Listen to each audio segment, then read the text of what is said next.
জয়গুরু। পরম প্রেমময় পরম দয়ালের চরণে শত সহস্র কোটি প্রণাম জানাই।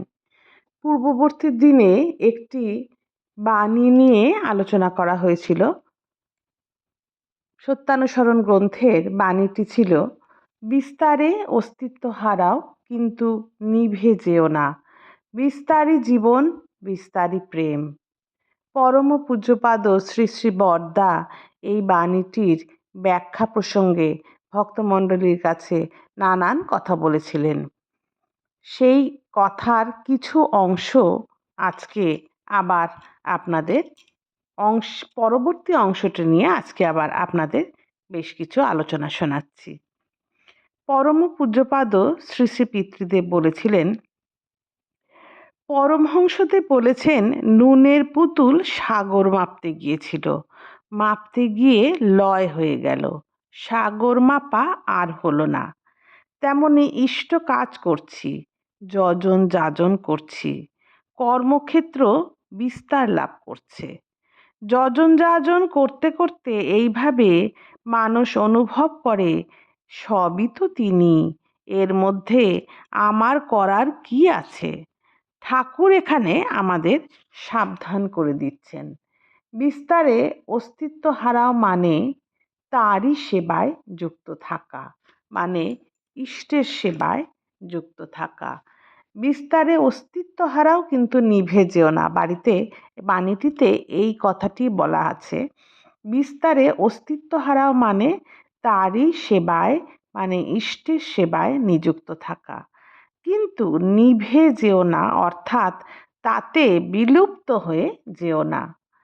যজন যাজন করার সময়, একটু আগেই আলোচনা করা হয়েছিল, যজন যাজন করার সময় অনেকেরই মনে এই অনুভূতি আসে যে তিনিই তো সব, তাহলে আমার কি করার আছে।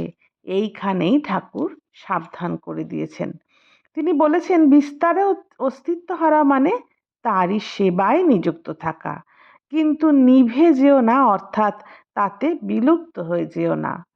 সাধন ভজনে যে সমাধি হয় তা বিস্তারের মধ্যে দিয়েই হয়। ব্যক্তিসত্তা যখন প্রেমে মার্জ অর্থাৎ বিলীন হয়ে যায়, তখন দেহটাকে নশ্বর বোধ হয়।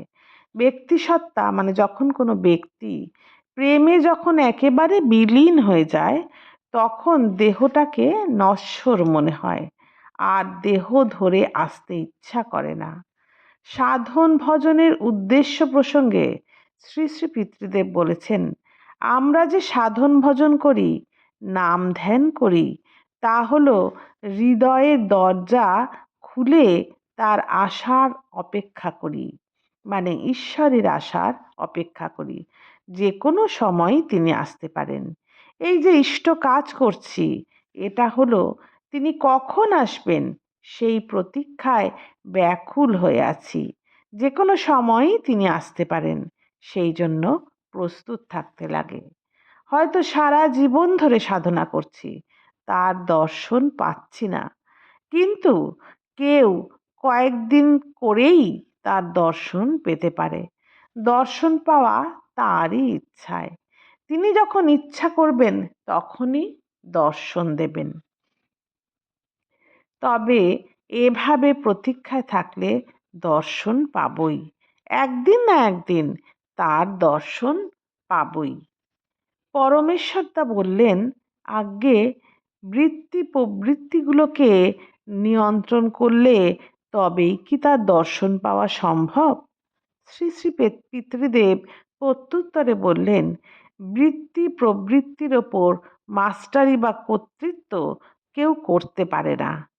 বৃত্তি প্রবৃত্তির ওপর কেউ মাস্টারি বা কর্তৃত্ব করতে পারে না, সেটা তার হাত, মানে সেটা ঈশ্বরের হাত। বৃত্তি প্রবৃত্তি নিয়ে যত তার সেবায় থাকবো, তত কি হচ্ছে না হচ্ছে তা তিনিই ব্যবস্থা করবেন। সেটা তার ব্যাপার, মানে সেটা ঈশ্বরের ব্যাপার। আমার করার আছে শুধু সব কিছু দিয়ে তার সেবা করব। তার সেবায় নিযুক্ত থাকলে ওগুলো, মানে বৃত্তি প্রবৃত্তিগুলো স্ট্রং বা বেগবতী হয়। তার সেবায় নিযুক্ত থাকলে বৃত্তি প্রবৃত্তিগুলি স্ট্রং হয়, সেন্সগুলো ফাইন হয়, ফাইনার হয়, ফাইনেস্ট হয়। আমাদের যে সমস্ত সেন্স আছে, সমস্ত বৃত্তি প্রবৃত্তি নিয়ে যদি আমরা ইষ্টের সেবা করি, সেই সেন্সগুলো সূক্ষ্ম হতে থাকে, সূক্ষ্ম থেকে সূক্ষ্মতর এবং সূক্ষ্মতম হতে থাকে। যে যত ইষ্টপ্রাণ, তার ইন্দ্রিয়গুলি তত প্রখর।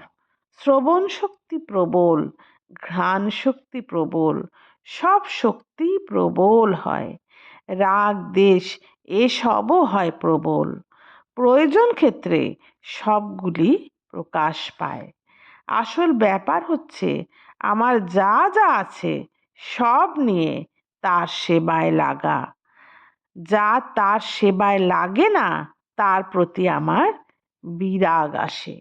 তাহলে এখানে যা কথা বলা হয়েছে তার মূল বিষয় হচ্ছে আমার যা আছে, আমার যদি বৃত্তি প্রবৃত্তিও থাকে, সব কিছু নিয়েই যেন আমরা তার সেবায় লাগি।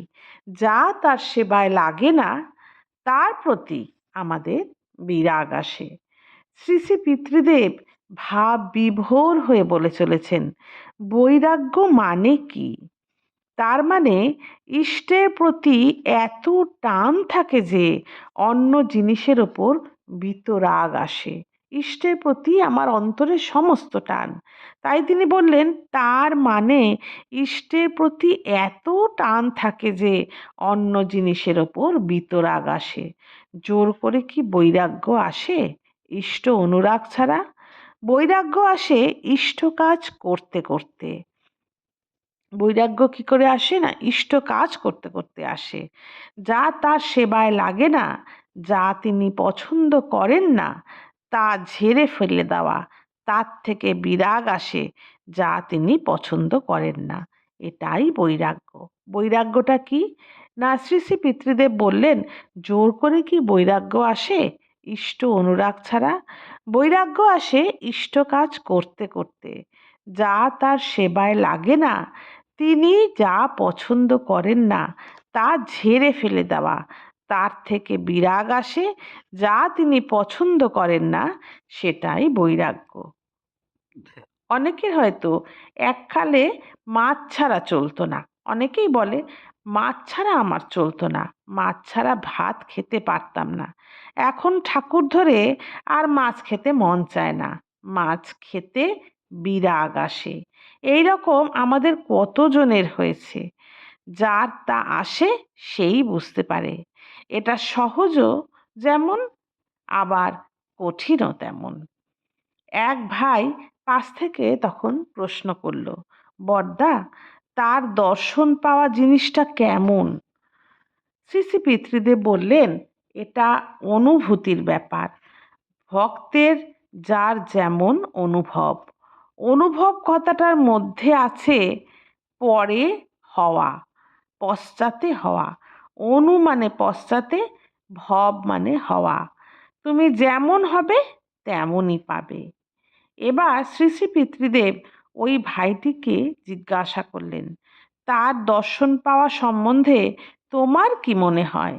উক্ত ভাইটি তখন বললেন, আজ্ঞে, আমার মনে হয় তিনি সর্বত্র বিরাজ করেন, সর্বঘটে তিনি আছেন। শ্রী শ্রী পিতৃদেব বললেন, ওইভাবেই তুমি তাকে পাবে। আবার কেউ কেউ তাকে বাস্তব মানুষ রূপে নেয় এবং সেইভাবেই তার দর্শন পায়। এটা সাধকের অনুভূতির ওপর। আবার সাধকের এক একটা স্টেজে এক এক রকম অনুভূতি হয়। সবাই তো একভাবে তার ভজনা করে না, একভাবে তাই পায়ও না। আজ এতখানি থাক। জয় গুরু। বন্দে পুরুষোত্তম।